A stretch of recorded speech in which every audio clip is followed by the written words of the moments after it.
And now for a brief history of slavery. Here's the first thing you need to know. Slavery was not invented by white people. It did not start in 1619 when the first slaves came to Jamestown. It existed before then. It did not start in 1492 when Columbus discovered the New World. In fact, when the intrepid explorer landed in the Bahamas, the native Taino tribe hoped that he would help them defeat their aggressive neighbors, the Caribs. The Caribs enslaved the Taino and, on occasion, served them for dinner. Slavery existed in Africa, Asia, and the Middle East. The word slave actually comes from the Slavs of Eastern Europe. Millions of them, all white, by the way, were captured and enslaved by Muslims in the 9th century and later by the Ottoman Turks. Slavery existed when the Roman Empire controlled the Mediterranean and most of Europe from the 1st through the 5th centuries. Slavery existed when Alexander the Great conquered Persia in the 4th century BC.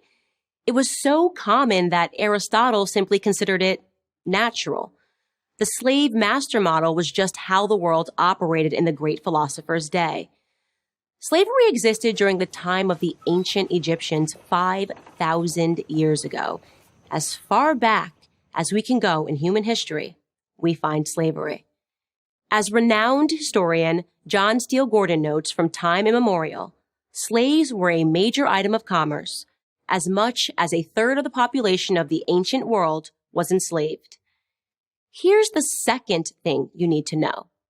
White people were the first to formally put an end to slavery. In 1833, Britain was the first country in the history of the world to pass a Slavery Abolition Act. They were quickly followed by France, who in 1848 abolished slavery in her many colonies. Then, of course, came the 13th Amendment in the United States Constitution. After centuries of human slavery, white men led the world in putting an end to the abhorrent practice.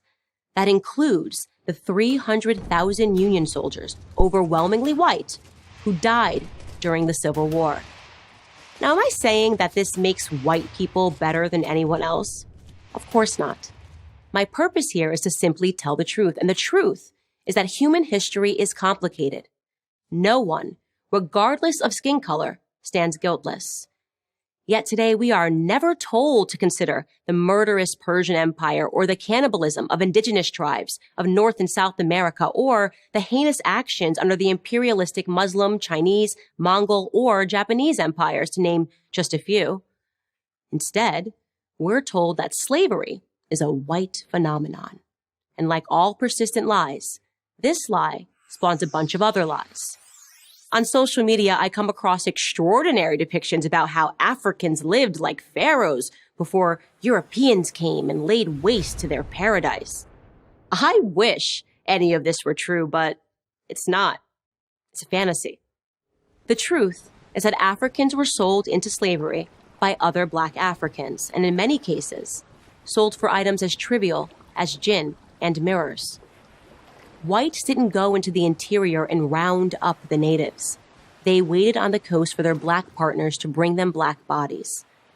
The stark reality is that our lives had very little value to our ancestors. Here's the third thing you need to know. If you think slavery is a relic of the past, you're wrong. There are some 700,000 slaves in Africa today, right now. That's the lowest estimate that I could find. Other sources say there are many more. For context, that's almost twice as many slaves as were ever brought to the United States.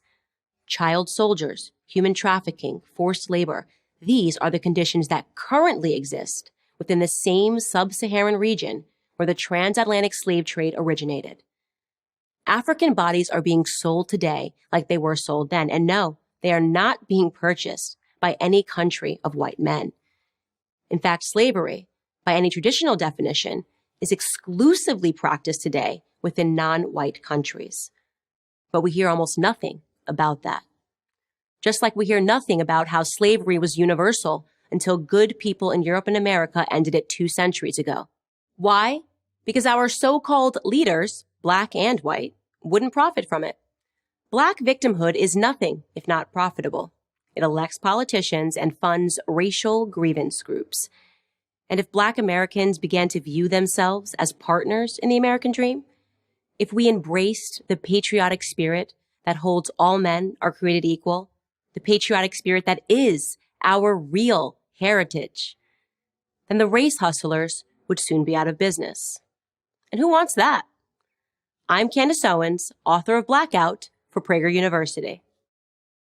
Thank you for watching this video.